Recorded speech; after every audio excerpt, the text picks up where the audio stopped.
आज की डेट में बहुत सारे आज की डेट में यूथ जनरेशन है बाहर जहाँ पे उन्हें डिसिप्लिन कैसे लाया जाए उसके बारे में ज़्यादा आइडिया नहीं है। तो 2-3 टिप आप देना चाहेंगे जिससे इंसान अपनी ज़िंदगी में डिसिप्लिन ऐड कर सके? देखिए, डिसिप्लिन का जो सबसे मेन चीज़ रहता है कि सबसे पहले तो आपको अपने आप को कन्विंस करना पड़ता है। Firstly you have to be convinced कि यस, मेरे को सुबह जल्दी उठना है फॉर एग्जांपल, या मेरा कोई टाइम टेबल है। तो जो चीज़ एक बार आपने बना ली, जैसे सलमान खान की एक पिक्चर का डायलॉग था कि एक बार मैंने जब कमिटमेंट कर दिया तो फिर मैं खुद की भी नहीं सुनता।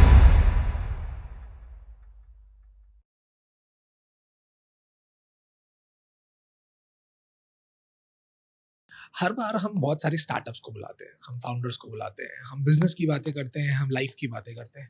बट कभी सोचा है कि उस भारत के उस बॉर्डर में जो खड़े सैनिक हैं, उनके बारे में कोई क्यों बात नहीं करता है? बट आज हम बात करेंगे क्योंकि आज हमारे साथ है major Praveen Singh. He is a retired army officer and आज समझते हैं कि कैसे आर्मी की लाइफ होती है, कैसे हमें जो चीज़ें नहीं दिखाई जाती है, जो वो फेस करते हैं, वो कैसे वो एक्सेप्ट करते हैं एंड उसके साथ वो जीते हैं। आज की डेट में इनका एक आर्मी स्कूल भी है, तो समझते हैं कि कैसे वो आर्मी के साथ-साथ आर्मी ऑफिसर रह के एक आर्मी स्कूल भी अभी चला रहे हैं। तो समझते हैं उनकी कहानी, उनकी ज़ुबानी। So hello sir, welcome to our podcast channel. Jai Hind, thank you very much. Okay, मैं सबसे पहले जानना चाहूँगा कि right now you are a major Praveen Singh. जैसे हम पॉडकास्ट शुरुआत करे थे तो आपने समझाया था कि रिटायर्ड बाद में लगता है और पहले नहीं। तो that was a very inspirational thing. ये समझना बहुत ज़रूरी और एक्सेप्ट करना है कि रैंक कभी रिटायर नहीं हो रहा है, इंसान हो रहा है। जी हाँ जी, यूजुअली पहले क्या होता था कि लोग लिखा करते थे मेजर रिटायर्ड प्रवीण सिंह, हाँ जी, हाँ जी, हाँ जी। Something like that. तो फौज ने फिर एक सर्कुलर जारी किया जिसमें बताया कि मेजर प्रवीण सिंह रिटायर्ड लिखिए, okay, rank is not retiring, you are retiring. Okay, और ओके, ये जो प्रिविलेज मिला है ये आर्म फोर्सेस के पर्सनल्स को मिला है in the constitution of India, in wow! Which we can use the rank even after retirement. Okay, beautiful, beautiful. तो ये सर जो आर्मी की जर्नी थी आपकी, ये शुरुआत आपने कहाँ से और कब की? ये बेसिकली मैं रायपुर में पढ़ा भारत माता में, तो एनडीए के थ्रू मैं जाना चाहता था। That time my father was posted at Bijapur. तो वो भी आर्मी ऑफिसर थे? नहीं, वो फॉरेस्ट डिपार्टमेंट में थे। Forest department. और उस वक्त मैं चूंकि अकेले रहता था यहाँ पे, तो फॉर्म फिलअप नहीं कर पाया। दैट टाइम ऑनलाइन सिस्टम्स नहीं होते थे। एक डीडी बनाना होता था जिसके लिए बैंक वालों ने भगा दिया कि भाई आपका अकाउंट नहीं है, डीडी नहीं बन पाएगा। सो एनडीए में नहीं दे पाया। लेकिन after that I went to Allahabad during graduation. lot of seniors got selected into armed forces. We had a tradition, हमारे हॉस्टल के लोग यूजुअली आईएएस बनते थे, लेकिन ये नया ट्रेंड शुरू हुआ था, लोग फौज में जाना शुरू किए थे। तो there I got motivated, CDS का फॉर्म भरा, सर्विस सिलेक्शन बोर्ड इंटरव्यू निकाला and I joined the armed forces in 1996। Wow! Wow! Sir मैं पैदा भी नहीं हुआ था तब। जी। ओके। तो sir how was your experience? कैसा लग रहा था जब आप फाइनली एक आर्मी ऑफिसर बन गए थे?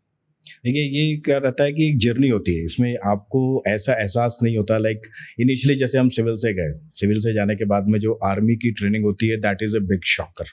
ठीक है, बहुत बड़े बड़े शॉक लगते हैं। मैं छोटा सा एग्जांपल देता हूँ। इनिशियल शायद 1 मंथ हुए होंगे ट्रेनिंग के, मेस में अनाउंसमेंट हुआ कि कल सुबह आपको 14 किलोमीटर रन के लिए जाना है। अच्छा। आई गॉट सरप्राइज, मैंने मजाक कर रहे हैं, 14 किलोमीटर रन है। तो सिविलियंस थे, हमारा कोई बैकग्राउंड था नहीं, जानते नहीं थे बहुत ज़्यादा। तो जो बाकी और सिविलियन फ्रेंड्स थे जो नए नए फौज में आए थे, तो I spoke to them, they said कि नहीं यार, हो सकता है घुमा के ले आएंगे, 14 किलोमीटर इम्पॉसिबल, कोई दौड़ सकता है? तो खैर फाइनली वी वेंट, दौड़े 14 किलोमीटर। एक हफ्ते के अंदर हमको अनदर मिला कि भाई आप लोग के टाइमिंग्स अच्छे नहीं है, लंच के बाद भी चलेंगे। We अच्छा। started going for 14 kilometre run after lunch also. ठीक है। फिर मजा नहीं आया, तो हम गेम्स के पीरियड में भी, इवनिंग में भी 14 किलोमीटर दौड़ने लगे। And with in a month जो हम 250-300 कैडेट्स थे, वो सारे के सारे विद इन 4 मिनट्स क्लोज हो जाते थे। ओके। 1 घंटे के अंदर में 14 किलोमीटर रन कंप्लीट करके। And we used to not stop there, हाँ। We used to run another 2 kilometre till the barrack. फिर वहाँ पे हमारे बोंडे, चाय, कोको ये आया रहता था। तो जो जल्दी पहुंचता था उसको, बट ऑब्वियस है कि ज़्यादा मिलेगा, ज्यादा फ्रेश लूट मिलेगा। करने को मौका मिलेगा। So that is the thing. फिर ये 14 किलोमीटर्स का एक मेंटल ब्लॉक ब्रेक हुआ। यानी कुछ दिन बाद हम 25 किलोमीटर रूट मार्च में गए, 40 किलोमीटर रूट मार्च में गए। फिर रास्ते भूल जाते थे तो 60 किलोमीटर्स हुआ। पैरा के प्रोफेशन में दोपहर में, मई की गर्मी में, सिकंदराबाद में मैंने first day of my service 40 kilometre किया। ओके। ठीक है। तो over a period of time क्या होता है कि ये सब हमारे दिमाग का मेंटल ब्लॉक होता है कि ये इम्पॉसिबल है। और फौज की जो ट्रेनिंग है वो बेसिकली ये मेंटल ब्लॉक्स को ब्रेक करती है ओके कि ये नहीं हो सकता। अभी मैं आपको बोलूं कि अब 40 किलोमीटर 60 किलोमीटर भिलाई पार कर जाएंगे, अब राजनांदगांव पहुंच जाएंगे। बिल्कुल बिल्कुल अंडरस्टूड। तो दैट वे वो मेंटल ब्लॉक रहता है। लेकिन अगर आप कर लेंगे इसको एक बार, दो बार, तीन बार, then for you it will be like, जैसे मैं कह रहा हूँ, it is possible. It is going to be like a walk. हाँ, it is going to be फिर वो आपको समझ में आ जाता है कि it is doable, it is not something which is impossible. Okay. तो मेरे को जो जितना समझ आता था दैट इज कि when it comes to army, जब हम शुरुआत करते तो सबसे पहली चीज जो सिखाई जाती है दैट इज डिसिप्लिन। क्योंकि एक इंसान अगर वो डिसिप्लिन में है तो वो सारी चीज कर सकता है। तो दिस इज मेरे ख्याल से वो पार्ट ऑफ दैट डिसिप्लिन जहां पे आपके मेंटल ब्लॉकेज को हटाया जा रहा है और ये एक्सेप्ट कराया जा रहा है that is there is nothing impossible for you anymore. Exactly. और Okay. इसमें क्या रहता है ना कि देखिए हम कभी कभी मोटिवेट हो जाते हैं। Okay. आज हमने कोई एक रील देखी, कोई एक हमने इन्फ्लुएंसर देखा, तो आज हमने डिसाइड किया कि नहीं मैं भी बॉडी बनाऊंगा, मैं भी रनिंग में जाऊंगा। But that motivation doesn't last. 2 दिन आप जाते हैं, तीसरे दिन से you get fed up. But discipline wakes you up every day. Okay. ठीक है, चाहे आपका मन है, चाहे आपकी तबीयत खराब है, you will do it irrespective कि क्या हालात हैं, बारिश हो रही है, धूप ज़्यादा है। डिसिप्लिन होगा तो आप वो करेंगे irrespective of whatever the external circumstances are. Okay. तो that is what is the discipline is. फौज का जो डिसिप्लिन है वो यही सिखाता है कि आप उसको कंसिस्टेंटली करते रहेंगे तो ऑब्वियसली रिजल्ट्स आपको मिलेंगे, इम्पॉसिबल रिजल्ट्स मिलेंगे। Okay. आज की डेट में बहुत सारे, आज की डेट में यूथ जनरेशन है बाहर जहाँ पे उन्हें डिसिप्लिन कैसे लाया जाए उसके बारे में ज्यादा आइडिया नहीं है। तो 2-3 टिप आप देना चाहेंगे जिससे इंसान अपनी जिंदगी में डिसिप्लिन ऐड कर सके? देखिए, डिसिप्लिन का जो सबसे मेन चीज रहता है कि सबसे पहले तो आपको अपने आप को कन्विंस करना पड़ता है। Firstly you have to be convinced कि यस मेरे को सुबह जल्दी उठना है फॉर एग्जांपल, या मेरा कोई टाइम टेबल है। तो जो चीज़ एक बार आपने बना ली, जैसे सलमान खान की एक पिक्चर का डायलॉग था कि एक बार मैंने जब कमिटमेंट कर दिया तो फिर मैं खुद की भी नहीं सुनता। तो then once you commit yourself then you have to commit it to that thing 100%। ठीक है। और कोई भी हैबिट है ये जो आप डिसिप्लिन से करेंगे तो minimum it takes 20 to 30 days कि वो आपकी हैबिट में, आपके रूटीन में आ जाए, जो कि फिर आपसे अलग नहीं किया जा सकता। जैसे फौजियों के साथ एक आ जाता है कि फौजी रिटायर हो जाता है, फौज छोड़ के आ जाता है, लेकिन फौज उसके अंदर से नहीं निकलती, फौज उसके अंदर बस जाती है। ठीक है। तो that is the same thing about discipline also कि अगर आपने अपने आप को एक सांचे में ढाल लिया तो वो चीज़ फिर आपको छोड़ के नहीं जाएगी। ठीक है। आप कितनी भी कोशिश करेंगे, आज जैसे हमारे बच्चे छुट्टी पे जाते हैं, सुबह 5 बजे उठ के दौड़ने चले जाते हैं। दिवाली की छुट्टी में एक पेरेंट्स का फोन आया था, वापस आके अपना बेड वगैरह बना देते हैं। ठीक है। पेरेंट्स हैव गॉट वॉन्कर्स के, अरे यार ये क्या हो गया, ये तो मैजिक है, हाउ इज इट पॉसिबल, कैसे किया आपने? तो दैट इज कंसिस्टेंसी, उसकी हैबिट में आ चुका है। ठीक है। तो घर पे भी जाएगा तो भी उसको he will get up at 5 o'clock in the morning, go for A run. अपने बेड वेड बनाए बिना उसको चैन नहीं पड़ेगा, बिकॉज वो आदत पड़ चुकी है उसको। वो बोला जाता है रिफ्लेक्स में आ चुका होता है कि तुरंत इसके बाद यही होगा। एग्जैक्टली। ओके। तो आपका जो एक्सपीरियंस है at army, being at wards, तो वो कैसा रहा है? नहीं, फौज में हमने हर तरह के ऑपरेशंस देखे। जैसे like I was a paratrooper, I was involved in heavy drop. Heavy drop के बारे में मैं बताऊंगा। हैवी ड्रॉप होता है जैसे पैरा ऑपरेशंस में जाते हैं, फॉर एग्जांपल आपको एनिमी टेरिटरी के पीछे ड्रॉप किया जाता है। You are suppose to cut off there, specialised task मिलता है कि उनकी सप्लाई लाइंस या उनकी रीइंफोर्समेंट आप कट ऑफ कर देते हैं या डैमेज करते हैं, जैसे सर्जिकल स्ट्राइक हुई थी। करेक्ट। ठीक है। तो आप जब आप उस तरह से जाते हैं तो कई बार आप बड़े ऑपरेशंस करते हैं। फॉर एग्जांपल 1971 जब मैं बॉर्न हुआ था तो उस वक्त एक ऑपरेशन हुआ था, तंगेल में ड्रॉप हुई थी। बांग्लादेश जब बना था तो ढाका के पास में तंगेल में ड्रॉप हुई थी, गन्स ड्रॉप हुई थी। अच्छा। तो गन्स को पैराशूट से ड्रॉप किया जाता है, एमुनिशंस, हेवी एमुनिशंस पैराशूट से ड्रॉप किया जाता है। फिर ह्यूमन उसके पीछे जंप करते हैं, सोल्जर्स जंप करते हैं, they get the gun in action. तो 71 की ऑपरेशंस में 17 पैराशूट फील्ड रेजिमेंट की 49 पैराफील्ड बैटरी, जो कि मेरी खुद की बैटरी है, वो ड्रॉप हुई थी, गाड़ियां ड्रॉप हुई थी। और ढाका एंटर करने वाली जो पहली जीप थी, जीप भी ड्रॉप हुई थी एरोप्लेन से। ठीक है। तो अब वो जीप जो ढाका पहले एंटर की थी वो हमारे 49 पैराफील्ड बैटरी की जीप थी। और उस ऑपरेशन में हमें पुंगली ब्रिज का ऑनर, बैटल ऑनर हमको मिला था, हमारे यूनिट को मिला था। तो ऑपरेशंस जो रहते हैं, तो इसमें जो हैवी ड्रॉप का जब मेरे को मौका मिला, जैसे ही फौज ज्वाइन किया तो हमारे से पहले जो यूनिट थी उनकी 3 गन्स, उनके पैराशूट नहीं खुले, वो फ्री फॉल हो गई, डैमेज हो गई। Okay. As a gunner artillery officer समझेंगे इस बात को, हमारे फ्लैग्स जो होते हैं ना, जो जिसको आप सल्यूट करते हैं, बिल्कुल। हमारे यहाँ फ्लैग्स नहीं होते, हमारे यहाँ गन हमारे कलर होते हैं। ओके। ठीक है, तो इतने मतलब इतना इमोशनल उससे वो होता है कि गन्स आर आवर कलर्स, और गन्स को ड्रॉप हो जाना, फ्री फॉल हो जाना, टूट जाना, तो after that I got this responsibility as an officer कि जो आपका पैरा ड्रॉप होगा गन्स का, उसके इंचार्ज आप होंगे। ठीक है। तो we did so many drops, और चूंकि इस तरह की इंसिडेंट हो गई थी तो पूरी आर्मी की, पूरे इंडिया की सबकी नजर थी। नज़र इस ड्रॉप पे थी जो Okay. हमने करनी शुरू की। और उस टाइम पे chief of army staff, vice chief, ये सब बैठे रात में जब ड्रॉप हुई थी बबीना रेंजेस में, तो वो नाइट विजन डिवाइसेस लगा के मॉनिटर कर रहे थे कि ये ड्रॉप सक्सेसफुल है कि नहीं। Okay. And we did so many of drops. क्या होता है कि जैसे फौज में जो मैंने बताया मेंटल ब्लॉक का, मान लीजिए कभी कोई भगवान ना करे ऐसा कुछ इंसिडेंट हो जाए, पैराशूट नहीं ओपन हुआ, कोई कैजुअलिटी हो गई, तो next day all officers go for a jump just to tell कि ये कोई प्रॉब्लम नहीं है, it is just an accident, okay. It is not a routine thing कि कोई पैराशूट माल फंक्शन कर गया। तो उसके बाद अब चूंकि ये एक मिथ सी बन गई थी, 3 गन ड्रॉप हो गई हैं, तो my CEO that time, first CEO was colonel Popsy, colonel MS Gill sir. Okay. तो he ensured that we did so many para drops, हमने बीएमपी ड्रॉप की, जीप, जोंगा, और ओवरऑल इंचार्ज मैं था। And at times and I had a very nice team, Ram Avtar था, एक सूबेदार उदय सिंह थे, तो they were so crude up, और टचवुड कि हमने उसके बाद से एक भी माल फंक्शन नहीं हुआ, और maximum para drops, heavy drops हमने किया। Nice, तो nice, ये very बड़ा nice. अच्छा एक्सपीरियंस रहा फौज में काम करने का। Okay. और साथ ही एडवेंचर करने के हमको बहुत मौके मिले। एक बाइक एक्सपेडिशन हुई थी to Khardungla, that time it was the world's highest motorable pass. Okay. तो बुलेट क्लब की तरफ से 5 बुलेट्स मिली थी, हम 5 पैराट्रूपर्स थे, 2 अफसर, 3 जवान, और बाकी सिविलियंस थे जो बुलेट क्लब के मेंबर थे।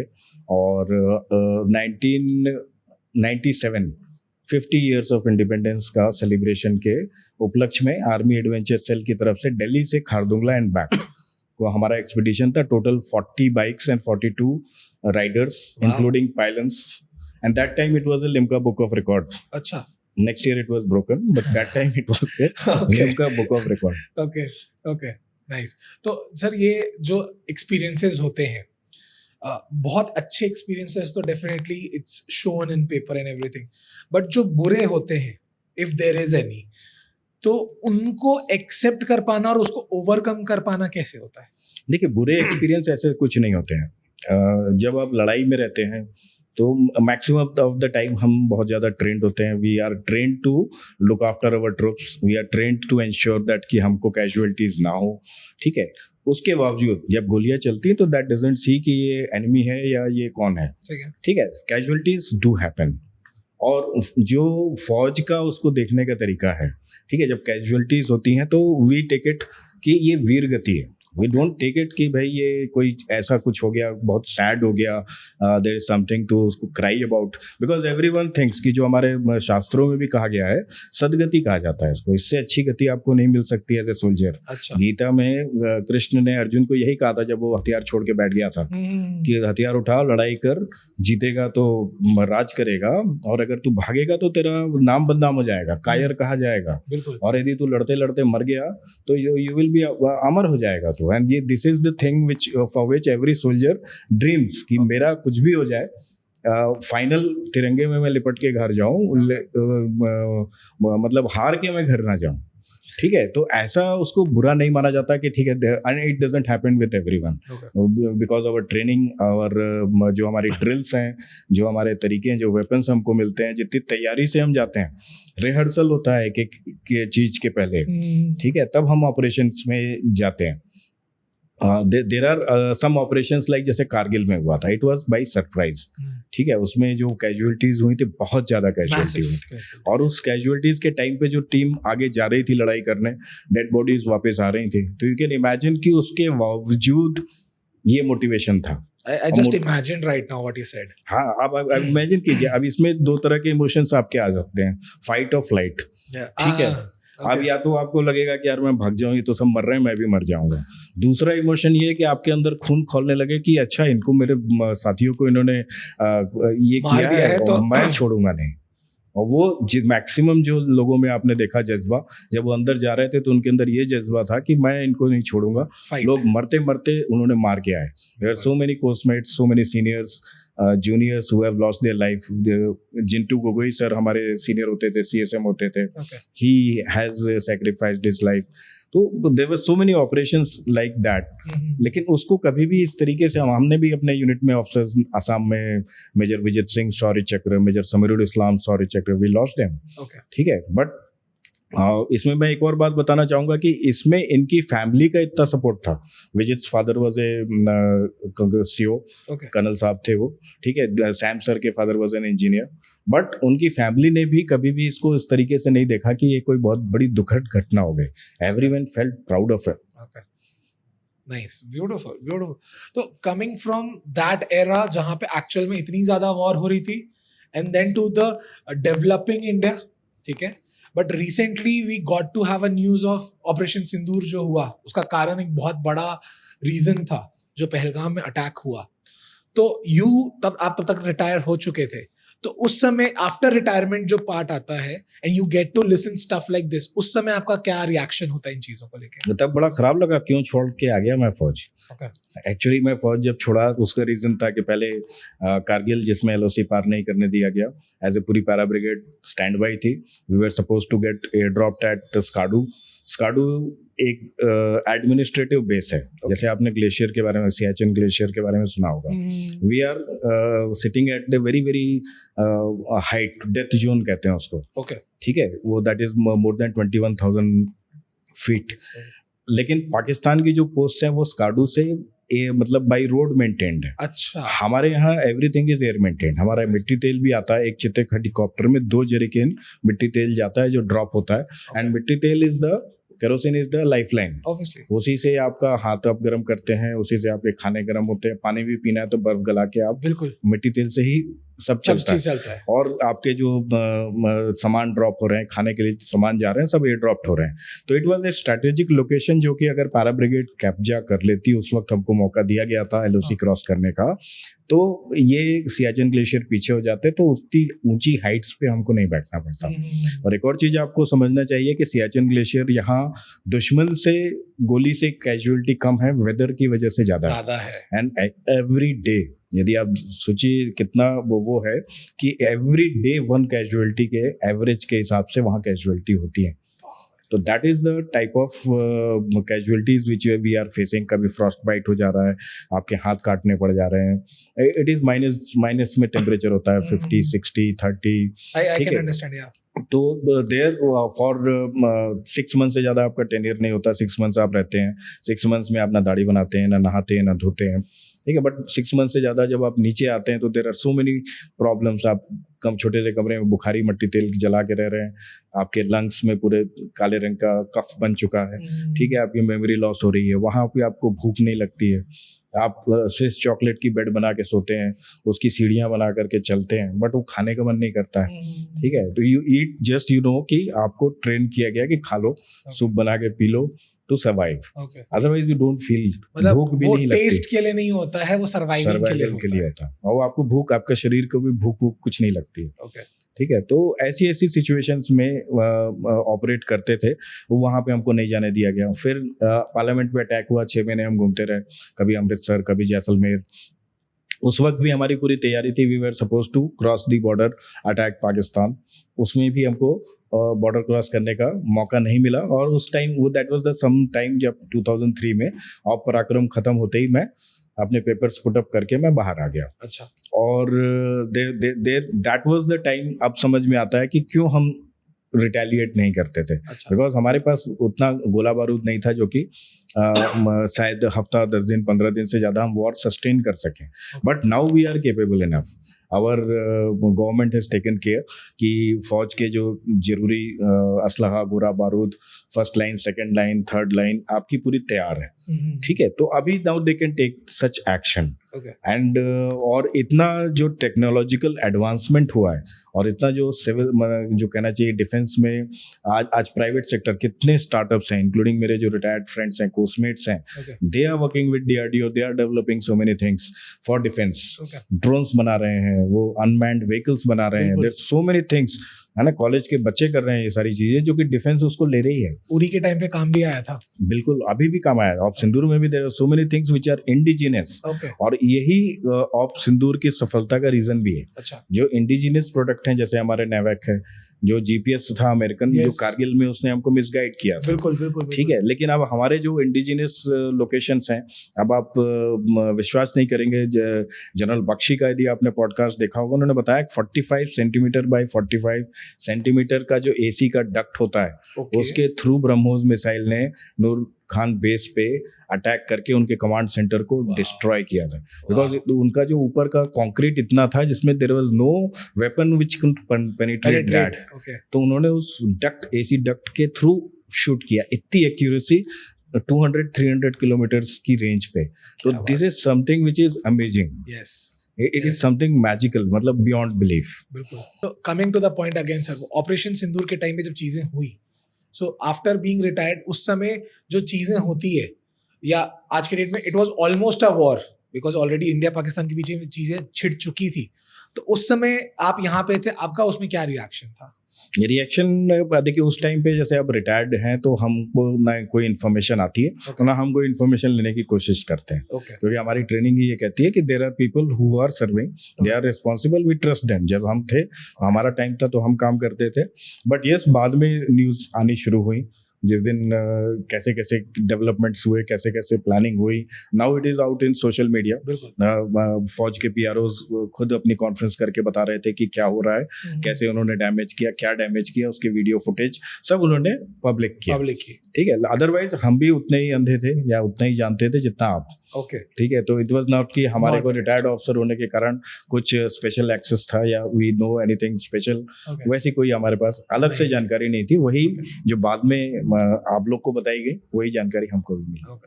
And coming to the main point, जहां पे अगर मैं बात करता हूँ कि आज की डेट पे the amount of efforts, the amount of dedication in army officer have, and जब भी वो कहीं पे पोस्टेड होते हैं, the work that they do is commendable, ठीक है, but in return that what they get in terms of monetary हो गया, इन टर्म्स ऑफ प्रिविलेज हो गया, whatever extra that we get, क्या वो जस्टिफाइड है? ये क्वेश्चन को मैं आपको फौजी के एंगल से आपको बताना चाहूंगा। जब भी हम जैसे जाते हैं ट्रेनिंग में, और या जब हम ट्रेन भी करते हैं या मोटिवेट भी करते हैं लेक्चर्स में बच्चों को, तो फौज जो है वो नौकरी नहीं है, okay, it is a way of life. तो अगर आपको वो वे ऑफ लाइफ सूट करती है, बिकॉज देखिए इसमें आपकी फैमिली लाइफ बहुत बुरी तरीके से हैम्पर होती है, कई बार आपको छुट्टी नहीं मिलती है। ठीक है, कई बार आप स्वयं नहीं जाना चाहते हैं छुट्टी, क्योंकि यदि ऑपरेशंस चल रहे हैं तो you are ready to sacrifice everything because you have been trained for that day. Correct, और हर किसी को वो दिन नसीब नहीं होता है। तो जिस दिन वो दिन आता है तो कोई लोग छुट्टियां अपने भी होते हैं तो वो भाग के यूनिट आ जाते हैं, कोई बुलाने की जरूरत नहीं पड़ती है उनको। okay. ठीक है, तो ये जो फौज का जो सिस्टम है। अच्छा, रही बात पर्क्स एंड प्रिविलेजेस, यस, उसको कंपैरिजन यदि आप करें, आजकल होता है, ये काफी लोग कर रहे हैं, बिल्कुल, ठीक है, तो उसको आप सिविलियन काउंटर पार्ट से कंपैरिजन करते हैं, that is not good. I think that is not good for the moral of the फौज। okay. जैसे हमको याद है कि हम लोग जब जो सैलरी आती थी, क्या पर्क्स हैं, क्या प्रिविलेजेस हैं, वी नेवर न्यू। Okay. कितने पैसे आए बस उतना पता चलता था बैंक अकाउंट में, एंड वी वर हैप्पी। क्यों आए, क्यों नहीं आए, क्या कट गया, कोई नो मतलब वन नहीं है। वाज बॉदर्ड, हाँ, okay. No one was bothered. देखिए इसका एक और रीजन ये भी रहता है कि जब फौज में आपको राशन मिलता है, आपका accommodation is taken care of, यदि आप फील्ड में हैं तो बात ही अलग है, और transport is taken care of, वर्दी आपको वही पहननी है, सिविल ड्रेस जीन्स आपकी पहनने के टाइम नहीं मिलता आपको, शायद 2 महीने की छुट्टी या 1 महीने छुट्टी आप आते हैं तो पहन पाते हैं। तो there is hardly any thing on which आपका एक्सपेंसेस तो पूरा मीट आउट हो रहा है, you don't have to expend anything, आपको Okay. ज्यादा कोई खर्च करने नहीं होते।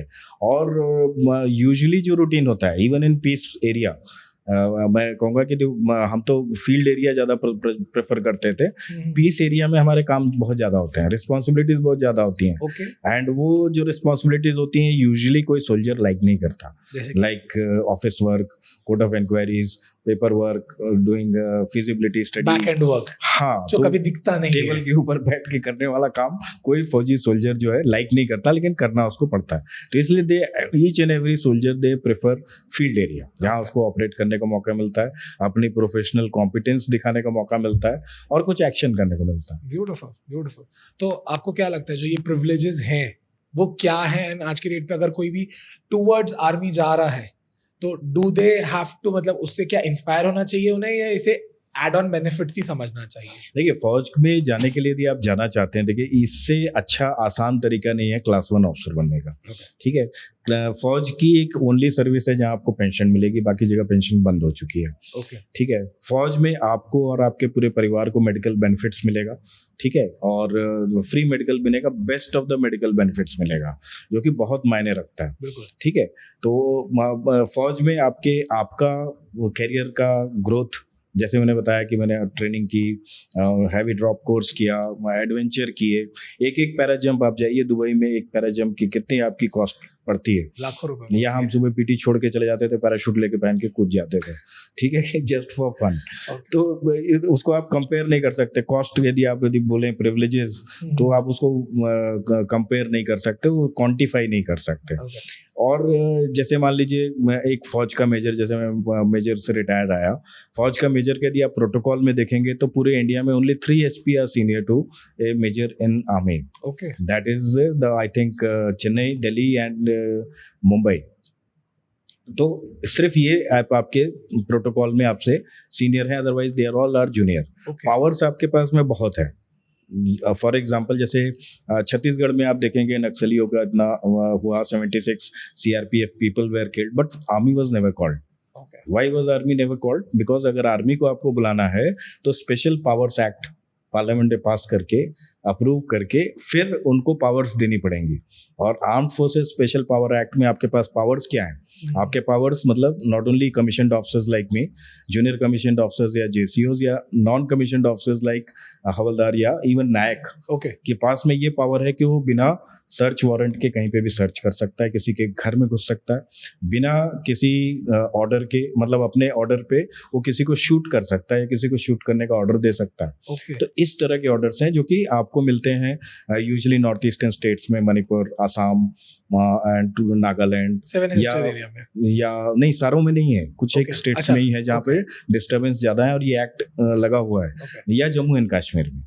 ठीक है, अदरवाइज ये चीजें नहीं लगी हुई हैं। तो प्रिविलेजेस, पावर्स आपके पास बहुत होते हैं। फॉर एग्जांपल जैसे जब पराक्रम हुआ था पार्लियामेंट पे अटैक के टाइम पे, अचानक सारी फौज मोबिलाइज हो गई थी बॉर्डर पे। तो that time we were had so much of power कि आपको पहुंचना है, कैसे पहुंचना है, दैट इज योर बिजनेस। अब आपकी गाड़ी यदि मेरे को मिलती है, आपकी ट्रक मिलती है, आपकी जो भी व्हीकल मेरे को मिलती है, उसका सामान में सड़क के किनारे उतार के गाड़ी, because it is an emergency and we are using it in the national interest, तो वो गाड़ी हम लेकर के सीधे अपने लोकेशन पे, अपने ऑपरेशंस पे जा सकते हैं। वैसा हमने किया भी। अच्छा, तो इतने पावर्स होते हैं। और यदि आप देखिए कि प्रिविलेजेस हैं, तो army officer can not be arrested unless and until there is a permission and it is a proven fact that he has violated some of the IPC. Okay. Though this is not applicable to the retired or the veterans, but serving officers cannot be arrested. Okay. और unless and until कि उनके ऊपर कोई ऐसी IPC की धारा proved हो चुकी हो। अच्छा। करप्शन की धारा हो या कुछ ऐसे मर्डर हो या सम ऑफ द, जिसको प्रूव होने के बाद, परमिशन लेने के बाद ही उनको अरेस्ट किया जा सकता है। और मैं तो कहूँगा जो क्लास 12th के बच्चे हैं, NDA यदि निकालते हैं, जैसे वो IIT के लिए या NEET की तैयारी करते हैं, NDA निकालने के बाद 3 साल उनको ग्रेजुएशन कराया जाता है नेशनल डिफेंस एकेडमी खड़कवासला में। After that they go to their respective Air Force Academy, Naval Academy और Indian Military Academy at Dehradun and become an officer. ठीक है, इस दौरान में उनकी स्टाइपेंड आनी शुरू हो गई होती हैं। और ऑफिसर बनने का मेरे हिसाब से इतना आसान कोई तरीका नहीं है। कि यदि आप उसको कंपेयर कीजिए IAS से, इवन बैंक PO से, या जो अपने स्टेट लेवल के PSC एग्जाम्स होते हैं, उससे आप कीजिए स्टेट लेवल के एग्जाम्स में आप क्लास 2 अफसर बनते हैं। क्लास 1 बनने में आपको 12 साल 15 साल लग जाता है प्रमोट होकर के IAS बनने तक। ठीक है, इसमें आप पहले दिन से क्लास 1 अफसर हैं। कमीशन ऑफिसर है, आपका जो कमीशन साइन होता है प्रेसिडेंट ऑफ इंडिया साइन करता है। जो आपको पार्चमेंट मिलता है, parchment of commission, that is signed by the president of India. ठीक है, तो इट इज ए प्रिविलेज। और एक कहावत भी है कि इससे बड़ा कोई धर्म नहीं है हथियार उठाना। देखिए, आज यदि आपके देश में अच्छे लोगों को बचाना है या उनको सेफगार्ड करना है, तो उसके लिए कुछ अच्छे लोगों को गंदा काम करना पड़ेगा। You have to pick up the weapons, you have to kill. ठीक है, तो ये काम करने के लिए ये बहुत शास्त्रों में भी कहा गया है कि शस्त्र उठाना जो है अपने देश के लिए, अपने समाज के लिए, अपने लोगों के लिए, ये सबसे बड़ा धर्म है, सबसे बड़ा मतलब प्रिविलेज है। तो I think youth should be motivated to join the armed forces. और आज तो गर्ल्स को अलाउ कर दिया है। ऑफ पराक्रम में ऑफ सिंदूर में आपने देखा colonel Sofia and Vyomika Singh, both of them were representing the armed forces on the all the channels and the public platform. बिल्कुल। तो मुझे ये जानना है सर, एक तरफ जहाँ पे आपने आर्मी का इतना अच्छा एक्सपीरियंस लिया, वहां से आर्मी स्कूल की जर्नी की शुरुआत कैसे हुई? हाँ, ये बड़ा इंटरेस्टिंग रहा कि फौज जब मैं छोड़ के आया था, तो एक तो ये था कि ऑपरेशंस मेरे को लग रहा था कि शायद जिसके लिए हम ट्रेन कर रहे हैं करने का मौका ना मिले। और दूसरा रीज़न था कि मैं बेसिकली इलाहाबाद यूनिवर्सिटी से पढ़ा, वहाँ टॉप किया। और जिस हॉस्टल में रहता था, जैसे मैंने पहले बताया, वहाँ मैक्सिमम लोग आईएएस निकलते थे। और इलाहाबाद की एक खासियत भी है, स्पेशली इलाहाबाद विश्वविद्यालय की, कि वहाँ पे जो भी पढ़ता है उसको एक बार आईएएस का अटेम्प्ट करने का, आईएएस बनने का जो है वो एक सपना उसका कहीं ना कहीं छुपा रहता है। अच्छा। तो मैंने सोचा कि यदि शॉर्ट सर्विस कमीशन हूँ, बाहर आता हूँ एक्स सर्विसमैन प्रिविलेज के साथ में, तो आईएएस में मेरे को एज रिलैक्सेशन मिलेगा, रिजर्वेशन भी मिलेगा सीट्स में, और आईएएस में अटेम्प्ट करता हूँ। तो वो सोच के मैं फौज छोड़ के आया, बट किसी कारण से वो प्रिविलेजेस का इस्तेमाल नहीं कर पाया। और after a long legal battle, few of the peoples, now this privilege is again granted. तो that time I was at मतलब ऐसे रास्ते पे खड़ा था कि फौज भी छोड़ दी, ये रास्ता भी बंद है। और उसी टाइम पे मैंने एक कॉलेज खोला राजनांदगांव में, and I got an offer from Gondia. तो वहाँ एक नया मिलिट्री स्कूल खुला था। Maharashtra has got private military school in each district. अच्छा, ठीक है। Maharashtra has got history of private military school. Actually, first private military school of India was opened in 1935 by Central Hindu Military Education Society at Nasik. Okay. और वो उसी का aftermath है कि आज 33 के करीब प्राइवेट मिलिट्री स्कूल्स हैं। हर जिले में एक मिलिट्री स्कूल है, स्टेट एजुकेशन डिपार्टमेंट की तरफ से, मराठी मीडियम है सारे। और तो वैसे ही इस गोंदिया में काम करने का मौका मिला। पहले बैच में बच्चे national defence academy, IIT, medical, ये सारे में सेलेक्ट हुए। तो that give me A type of कि यार ये काम सही है, इसमें मतलब if I can get the result, if I can not become an IAS, doesn't matter, यदि अपने बच्चों को मैं ट्रेन करके फौज में या अच्छे कैरियर के लिए मैं कुछ करा सकता हूँ, तो why not. This is firstly it will be a give back to the society, और दूसरा it gives a lot of satisfaction. बिल्कुल। एज ए यदि आप कभी टीचर के साथ मिलेंगे, तो टीचर का एक्चुअल जो लाइफ में, जैसे मैंने फौज में बोला कि उनकी वे ऑफ लाइफ है, उनको ये सब अच्छा लगता है, बाहर आउटडोर्स एंड ऑल दोस, वैसे टीचर के साथ में भी ये रहता है कि उनके भी पर्क्स एंड प्रिविलेजेस जो है तो बहुत लिमिटेड हैं। ठीक है, इतना हम्बल नोबल जॉब कर रहे हैं, और उनका जो रिटर्न्स आता है वो मॉनिटरिंग तो भूल जाइए आप, विच इज़ वेरी नेग्लिजिबल। लेकिन उनका जो एक्चुअल रिटर्न्स आता है जब उनका कोई बच्चा कुछ बन जाता है और आके उनका पैर छूता है कि आज मैं आईएएस हूँ, आज मैं इंस्पेक्टर हूँ, आज मैं कुछ हूँ, या मैं कोई स्टार्टअप किया हूँ and I am doing very well, तो दैट वो जो टीचर के जो सेटिस्फैक्शन मिलता है, जो उसका प्राउड फील करता है, तो वो फीलिंग जो होती है वो that is can not be explained in words. बिल्कुल। तो इसके बाद फिर ये मेरे के अंदर लगा कि यस, ये काम किया जाए। और चूंकि इसमें एक चीज़ समझ में आई कि जो मिलिट्री डिसिप्लिन है और जो कंसिस्टेंसी है, उससे जो है रिजल्ट्स बहुत मल्टीप्लाई हो जाते हैं। फॉर एग्जांपल, गोंदिया जो एरिया है विदर्भ में आता है। Vidarbha is a very backward area. हमारे जो टीचर्स थे वो कोई बहुत अच्छे नहीं थे। हमारे स्पोर्ट्स का भी बहुत अच्छा वो परफॉर्मेंस था। महाराष्ट्र की टीम नहीं बनती थी हमारे स्कूल के बच्चों के बिना। अच्छा। एक होगा लेकिन हमारा बच्चा होगा। ओके। और नेशनल्स में उन्होंने इंडिया को रिप्रेजेंट किया। योगा में फर्स्ट सेकंड थर्ड आते रहे। ओके। तो the results were amazing, surprising, magic, जादू की तरह से था। तो मेरे को लगा कि यस इस फील्ड में करना चाहिए, and that's how I got involved into this सैनिक स्कूल प्रोजेक्ट। कि इसमें लगा कि यस इसमें द डिसिप्लिन्ड वे में जैसे फौज ने हमको ट्रेंड डिसिप्लिन्ड सोल्जर्स बनाया, वैसे ही इन बच्चों के अंदर यदि थोड़ी ट्रेनिंग और डिसिप्लिन आ जाए तो ये भी they can achieve anything. Okay. तो मतलब 2007 में आपने इस पे वर्क करना मेरे ख्याल से चालू किया था। गोंदिया में 2007 शुरू। करेक्ट। एंड अभी मेरे ख्याल से 5 साल हुआ है आर्मी स्कूल आपने यहाँ पे रायपुर में कार्डिनल वॉरियर्स एस्टैब्लिश किया है। सो मेरे ख्याल से this is the first army school in private army school इन छत्तीसगढ़। नहीं, इससे पहले भी मैंने एक स्कूल शुरू किया था जो कोरोना के टाइम पे बंद हो गया। ओके। दुर्ग में। उस स्कूल के ऊपर एक्चुअली डिफेंस इंटेलिजेंस एजेंसी की स्टडी हुई थी। तो that time DG was general Vinod ji Khandare. He called me to Delhi. My junior colonel Sukhbir Singh was his associate, his junior. और तो उन्होंने बताया कि that time defence minister was Nirmala Sitharaman ma'am. Okay. He called me to Delhi. I went to the South Block and he said कि boss ये जो आपका school है I want to visit it and I want to we have got instructions कि ऐसी एक policy बनाई जाए कि जो सैनिक स्कूल हैं, सैनिक स्कूल यूजुअली गवर्नमेंट के ही होते थे। करेक्ट। जैसे अंबिकापुर का है आपका। बिल्कुल। तो ये सेंटर स्टेट पार्टनरशिप में खुलते थे। और तो उनका ये था कि हमको एक सैनिक स्कूल मतलब सैनिक स्कूल सोसाइटी का एफिलिएशन प्राइवेट सैनिक स्कूल को देना है। ठीक है। ठीक है। तो उसके लिए हम स्टडी करना चाहते हैं। तो आई सेड सर आप कहाँ आएंगे? सेंट सुखबीर। हमने उसकी ड्राफ्ट पॉलिसी बनाई और आज वो बजटरी एंड कैबिनेट अप्रूवल के बाद दैट सैनिक स्कूल 100 सैनिक school policy is already in place and जिसको आगे 1000 सैनिक स्कूल करने का प्लान है। 1000 तो जिले नहीं है हमारे देश में, मतलब हर जिले में कम से कम एक सैनिक स्कूल इधर गवर्नमेंट रन और न्यू सैनिक स्कूल पॉलिसी का प्राइवेट रन सैनिक स्कूल खुलेगा।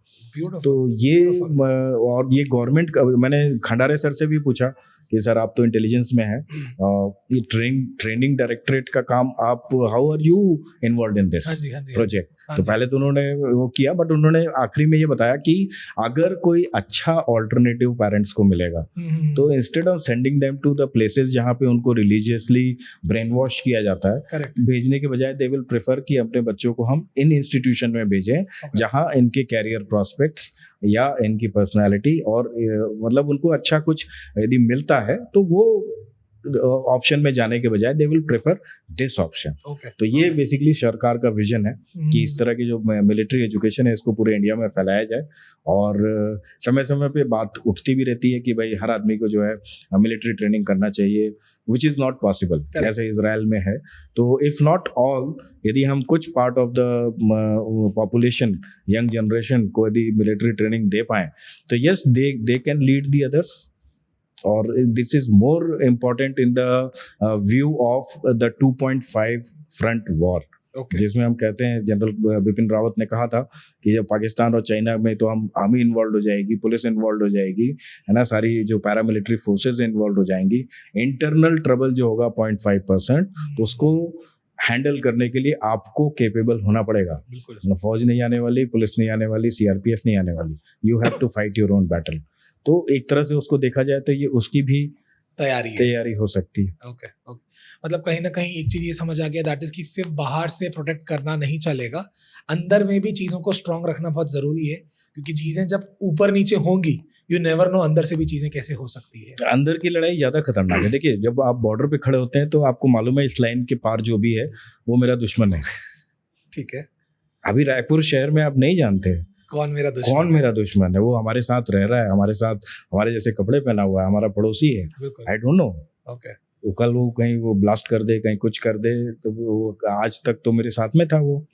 ठीक है। तो यू डोंट नो, इसको आप आइडेंटिफाई नहीं कर सकते। There is no hard and fast line, there is no demarcation, checklist नहीं है कोई कि कैसे डिफाइन करेंगे ये बंदा कैसा है। जैसे हम नॉर्थ ईस्ट में ऑपरेट करते थे तो जाते थे तो वहाँ पे ये लोग हथियार छुपा के पब्लिक में मिल जाते थे गांव में, पता नहीं चलता था कि ये कौन है। तो एक बार मेरे को आपको इंसिडेंट बताऊंगा, बड़ा अच्छा इंसिडेंट है। एक बार ऑपरेशंस में गए, पूरा गांव हमने छान मारा, बड़ी पक्की खबर थी कि बहुत बड़ी टीम आई हुई है, विथ वेपन्स आई हुई है, कहीं कोई नहीं मिला, सारे के आई कार्ड वगैरह चेक किए, सब लोकल हैं। तो बाहर निकले, बाहर आकर के फिर हमने कहा ब्रेक लेते हैं, टिफिन लाए थे, चलो 2 मिनट कुछ let's have a bite and then we will move ahead. और वहाँ पैदल ही ऑपरेट करते हैं, गाड़ियों में ऑपरेट नहीं करते हैं। तो जैसे हमने अपना टिफिन खाना शुरू किया, एक जवान दूसरे जवान से बात कर रहा था, यार इतने समय हो गए आते हुए इस गांव में, मेरे हम लोग यूजुअली कम जाते हैं, Okay. इनकी तो रोज की ड्यूटी लगती रहती, कभी जा रहे हैं इनके साथ, कभी उनके साथ। मतलब इतने दिन हो गए इस गांव में आते हुए, आज तक मैंने नहीं देखा कि ऐसे बच्चे फुटबॉल खेल रहे हैं। मैंने कहा बंद करो टिफिन, चलो।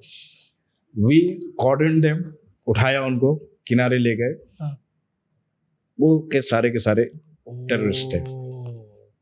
ओके सच ए माइन्यूट ऑब्जर्वेशन। Okay. इतने समय से हम आ रहे हैं इस गांव में, कभी कोई फुटबॉल नहीं, आज ये फुटबॉल कौन खेल रहा है?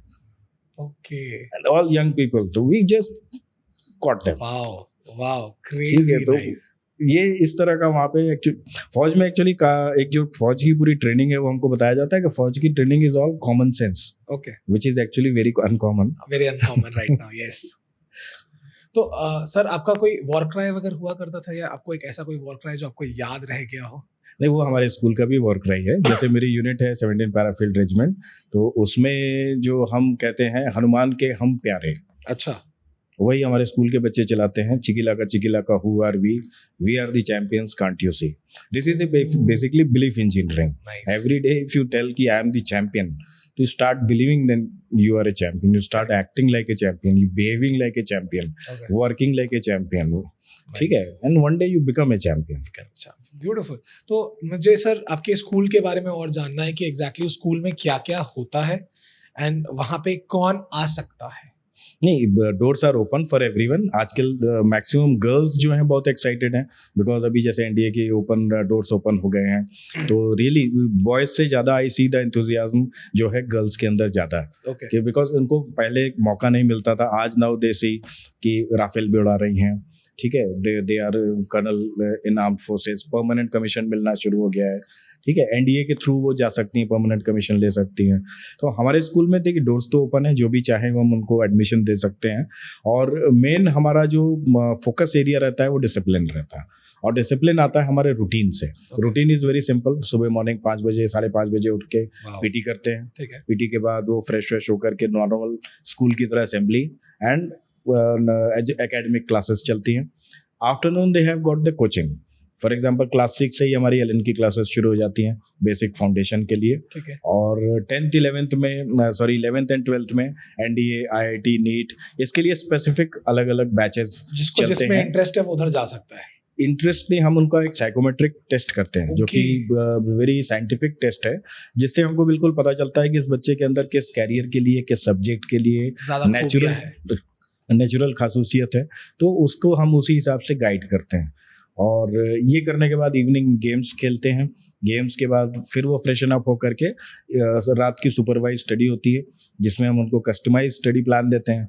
For example some people might be weak in some subject, in that subject also किसी एक टॉपिक में ही प्रॉब्लम है, करेक्ट, तो वी एंश्योर कि वो टॉपिक एटलीस्ट वो समझ ले, वो प्रॉब्लम क्लियर कर ले, रिवीजन का ऑप्शन मिल जाता है, रिवीजन का। और उसके बाद उनका जो सबसे बड़ा हमारा फोकस होता है जनरल स्टडीज पे, पूरी दुनिया में क्या चल रहा है। आप न्यूज़ पेपर पढ़िए, उसके ऊपर डिस्कशन कीजिए, न्यूज़ देखिए, एनालिसिस कीजिए, वर्ल्ड न्यूज़ में वर्ल्ड में क्या चल रहा है, देश में क्या चल रहा है, प्रदेश में क्या चल रहा है। तो ये सब चीज़ें अगर आप रेगुलरली टच में रहते हैं तो दिस बिकम्स, क्योंकि जैसे ही आप एनडीए एग्जामिनेशन देंगे या सैनिक स्कूल एंट्रेंस एग्जामिनेशन देंगे, तो जनरल स्टडीज़ किसी भी स्कूल के करिकुलम में नहीं होता। तो सर जनरल स्टडीज़ वो आपको जनरली पढ़ करके, समझ करके, और फिर उसको याद रखना बड़ा पॉसिबल नहीं होता है। तो वी एंश्योर कि ये लोग रेगुलरली उसके ऊपर कुछ ना कुछ देखते रहें, पढ़ते रहें, डिस्कस करते रहें, so that it stays with them. Okay. And when it comes to, जैसे आपने बताया कि it's a full day journey, सुबह से लेकर रात तक चीजें हो रही है, तो व्हाट डू यू थिंक 3 ऐसी चीजें जो बच्चा 12th तक आते तक तो एकदम स्ट्रांगली सीख जाता है, व्हाट आर दोस 3 थिंग्स? जी, सबसे पहले तो फिजिकल फिटनेस उनका इतना, जैसे गोंदिया का मैं आपको बताऊंगा, जो हमारी पासिंग आउट परेड होती थी, पासिंग आउट परेड में वी हैड ए ट्रेडिशन कि हम उनकी जो फौजी बेरे है हटा करके सिविल कैप, अपने स्कूल की कैप उसको पहनाया करते थे। तो जब वो पास आउट होते थे, तो ये जो बच्चे मेरे सामने छोटे छोटे से आए थे, वो सब मेरे से बड़े 6-6 फीट के, मतलब जो Beautiful. योगा वाले थे उनको टोपी बनाने में मेरी हालत खराब हो जाती थी, because they all grown up Yeah. And I am also मतलब normally okay type of height, but वो सारे के सारे फिजिकली फिट तो सारे के सारे हो जाते हैं। Okay. अच्छा, फिजिकल फिटनेस के साथ सबसे बड़ी वो जो चीज़ है, अच्छी चीज़ है कि आपकी विल पावर या इच्छा शक्ति बढ़ाने का कोई तरीका है ही नहीं। अच्छा। आप देख लीजिएगा, सर्च कर लीजिएगा इसको, इच्छा शक्ति या विल पावर यदि आपकी कमजोर है तो उसको तरीका यही है कि आप डेली फिजिकल फिटनेस पे ध्यान दीजिए, दौड़िए, 1 किलोमीटर दौड़ेंगे, अगले दिन 2 दौड़िए, 5 दौड़िए, 10, 15। तो एवरी डे जो आप एक्स्ट्रा एफर्ट्स डाल रहे हैं, इट इज़ नॉट ईजी।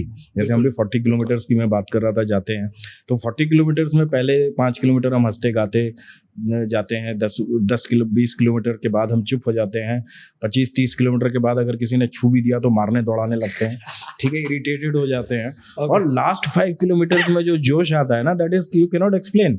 जो आदमी पैर में छाले पड़े हैं, खून निकल रहा है, रैशेस पड़ रखे हैं, ठीक है, कंधे छिल गए राइफल की वजह से, but then you start running, क्योंकि वो आखिरी के 5 किलोमीटर में है कि चलो अब तो बस पहुंच गए, खत्म कर रहे हैं, समझ रहे हो। तो वो इच्छा शक्ति और विल पावर बढ़ाने के लिए physical fitness is the only way. तो जैसे ही आप फिजिकली अपने आप को एक्सर्ट करते हैं, अपने आप को पुश करते हैं, तो आपका विल पावर ऑटोमेटिकली डेवलप होने लगता है। एंड ये यदि विल पावर डेवलप होता है तो कहीं ना कहीं आपके एकेडमिक्स में डेफिनेटली रिफ्लेक्ट करता है। तो जो बच्चे मतलब हमारे पास आते हैं जो कि एकेडमिकली बहुत वीक होते हैं या पढ़ाई लिखाई में मन नहीं लगता, डिस्ट्रैक्टेड रहते हैं, आज की डेट में ये भी बहुत बड़ा प्रॉब्लम है, मोबाइल की वजह से बच्चे घर आते हैं, वो इवन बड़ों का ही वही हाल है, everyone is involved in the mobile, तो उसमें लगे हैं, वीडियो देख रहे हैं, तो आप कुछ कर रहे हैं, रील्स देख रहे हैं, वो जो डिस्ट्रैक्शन रहता है उससे बाहर निकल के ये बच्चे एकेडमिकली भी अपना परफॉर्मेंस अच्छा करना शुरू कर देते हैं। ओके। बट अभी मैं एक सबसे बड़ा चीज पूछना चाहूंगा, दैट इज कि जहां आज के डेट पे जैसे आपने बोला मोबाइल में लोग घुस गए हैं, तो व्हाट डू यू थिंक ऐसे में हमारा फ्यूचर कहाँ जा रहा है? देखिए, अभी बहुत अच्छा सवाल है आपका कि अभी एक स्टडी चल रही थी, जो एजुकेटर्स हैं, बड़े बड़े एजुकेटर्स के ग्रुप हैं, तो उसमें ये बात चर्चा होती है। तो एजुकेटर्स कहते हैं कि आज की से 5 या 10 साल बाद क्या जॉब लगेगा, क्या जॉब होंगे, क्या स्किल्स जरूरी होंगी, इसके बारे में हमको किसी को नहीं मालूम। Because time is changing so fast. As a educators, बड़े बड़े जो PhDs हैं, डॉक्टरेट हैं, दे टेल कि because AI is coming in a very big way, ठीक है, हर चीज आपका बहुत आसान करते जा रहा है। तो अब AI के साथ में ये कितना तेजी से बढ़ेगा, कितना तेजी, जो हमने 100 साल में चेंजेस देखे कि एक लैंडलाइन टेलीफोन से हम मोबाइल का चेंज हमने जो देखा था, टच स्क्रीन आ गया, फिर हाँ वो टच स्क्रीन आया, फिर अब AI भी आ गया, सो मेनी थिंग्स हैव कम। तो ये चीजें जो हैं, ये 100 साल की चेंजेस अब 5-5 साल में हो रही हैं। बिल्कुल। और ये आगे और तेजी से चेंज होंगी, तो वी कैन नॉट प्रेडिक्ट कि आगे क्या होगा, लेकिन इतना जरूर कंफर्म्ड है कि कुछ एक क्वालिटीज हैं, जैसे आपकी हॉनेस्टी, इंटीग्रिटी, ठीक है, creative thinking, power of expression, people skill, लोगों से इंटरैक्ट करना, ठीक है, लोगों को मोटिवेट करना, लोगों को लीड करना, ये कुछ ह्यूमन जो क्वालिटीज हैं, they will never go out of fashion, ठीक है, ये तो रहेंगी। तो बेसिकली जब मिलिट्री ट्रेनिंग हम दे रहे हैं, लोग एक साथ रह रहे हैं, कोऑपरेट कर रहे हैं, अपने ऑफिसर लाइक क्वालिटीज डेवलप कर रहे हैं, तो ये क्वालिटीज तो वी एटलीस्ट नो कि ये तो चलेंगी। बाकी वी डोंट नो कि आगे का फ्यूचर क्या होने वाला है। And coming to the point, जहाँ पे आज के डेट में रिलीजियस इश्यूज के चक्कर में या रिलीजन के चक्कर में बहुत सारी लड़ाइयाँ हो रही है, बहुत सारे नेगेटिव चीजें आ रही है मार्केट में, उसके लिए आपका क्या कहना है? देखिए, ये जो रिलीजियस चीजें आ रही हैं, ये आज से नहीं आ रही हैं, बहुत समय पहले से आ रही हैं, बहुत पुरानी है। देखिए, आप जब लड़ाई तो हम जब से है, तब हम अपने शास्त्र देख लें, अपने रामायण में लड़ाई हुई थी, युद्ध हुआ था, तो शायद हम बंदर थे उस टाइम पे वानर सेना होती थी। उसके बाद महाभारत हुआ, उसमें भी अच्छी खासी लड़ाई हुई, कॉन्टेम्प्रेरी टू 5000 ईयर्स बैक, जब हड़प्पा एंड मोहनजोदड़ो की सिविलाइजेशन का भी कॉन्टेम्प्रेरी टाइम था। और उस सिविलाइजेशन में जब आप देखेंगे कि लोग हाथ पकड़े पकड़े हस्बैंड वाइफ की स्केलेटन मिले हैं और वहाँ पे रेडिएशंस मिले हैं, ठीक है, तो उस टाइम पे वहाँ अभी तक रेडिएशन मिल रहे हैं, ठीक है, तो ब्रह्मास्त्र वगैरह जो चले थे उस टाइम पे भी चले थे, ठीक है, और असुर और सुर के बीच की जो लड़ाई है, ये मतलब अमृत मंथन से शुरू हुई है और तब से वो चल रही है। और तो ये चीज़ें जो है ना, इसमें ये चलती रहेंगी, ये ख़त्म होने वाली चीज़ें नहीं है। ठीक है, अभी नेशन की लड़ाई होनी शुरू हो गई है, अभी इकोनॉमिक वॉर शुरू हो गई है, अभी हर तरह की लड़ाइयाँ शुरू हो गई। लेकिन जो ये रिलीजियस क्या कहना चाहिए, ब्रेन वॉशिंग वाला जो सिस्टम है, ठीक है, that is very wrong. And ये अभी आज की डेट में वर्ल्ड वाइड रिकॉग्नाइज किया जा रहा है, वर्ल्ड वाइड कंडेम किया जा रहा है, और यही आतंकवाद की एक्चुअल जड़ है। बिल्कुल। ठीक है, और ये जो बेसिकली अब आप आतंकवाद को भी समझ लीजिए, आतंकवाद होता क्या है? आतंकवाद बेसिकली होता है कि किसी को डरा के, आपको मैंने डरा के अपना एक ऑब्जेक्टिव पूरा कर लिया। मेरे को आपसे पैसे चाहिए, मेरे को आपकी गाड़ी चाहिए, घर चाहिए, मैंने आपको डरा के, धमका के, कैसे भी करके अपना ऑब्जेक्टिव पूरा कर लिया। ठीक है, ये तो एक पर्सनल आतंकवाद हुआ। और यही आतंकवाद आप बढ़ा दीजिए, यदि एक रिलीजियस इंडोक्ट्रिनेशन या ब्रेन वॉशिंग करके कोई पॉलिटिकल ऑब्जेक्टिव आप अचीव करना चाहते हैं, तो वो पॉलिटिकल ऑब्जेक्टिव के लिए पहले जनता को आप डराएंगे, टेरराइज करेंगे, ताकि वो आवाज ना उठाए। बिल्कुल। जब भी हम आए कुछ बोले तो no one raise their voice. तो ये डरा करके, धमका करके एक पॉलिटिकल ऑब्जेक्टिव जो अचीव करने का तरीका है।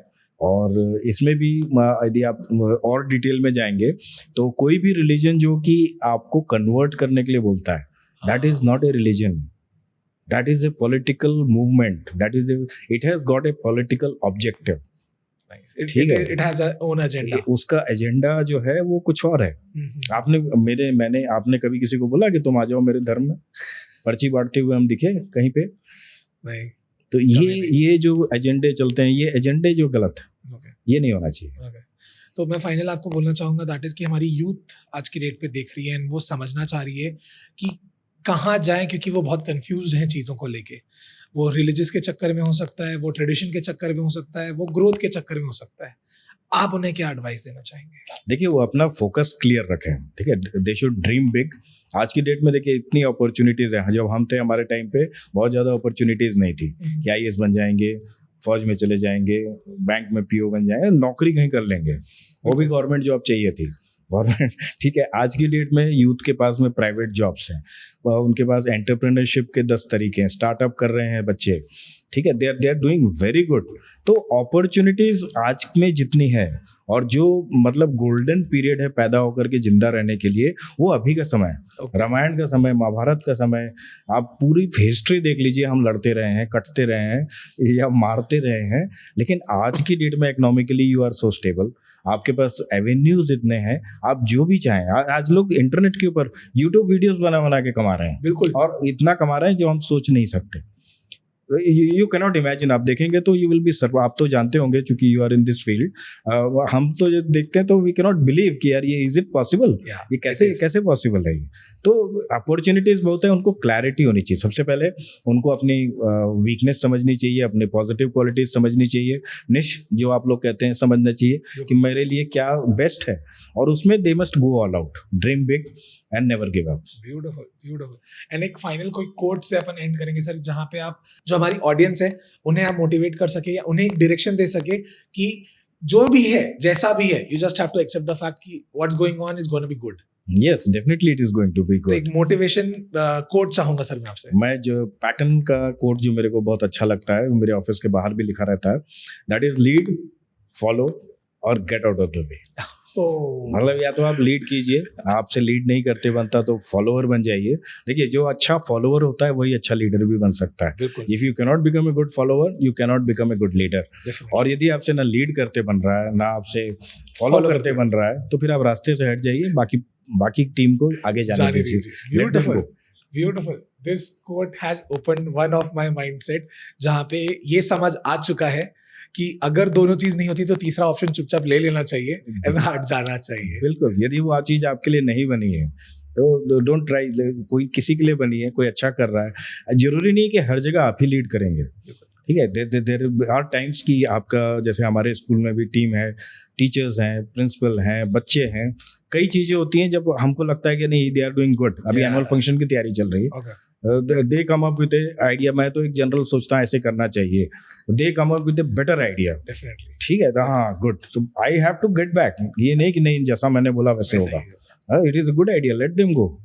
ठीक है, you make way for them. बिल्कुल, बिल्कुल। Sir, thank you so much आपका इनसाइट्स देने के लिए और समझने के लिए और समझाने के लिए कि डिसिप्लिन कितना ज्यादा जरूरी है अपनी लाइफ को चलाने के लिए, एंड सिर्फ मोटिवेशन के थ्रू जिंदा नहीं रहा जा सकता। एंड आर्मी स्कूल की जो आपकी डायरेक्शन है या जिस चीज पे आप वर्क करना चाह रहे हैं, we say you all the very best for that, and we want कि जितने ज्यादा लोग जुड़ सके एंड जितने ज्यादा डिस्ट्रिक्ट्स में आप उसे चालू कर सके, we are definitely there for to support you. Thank you so much. Thank you very much. जय हिंद। Thank you.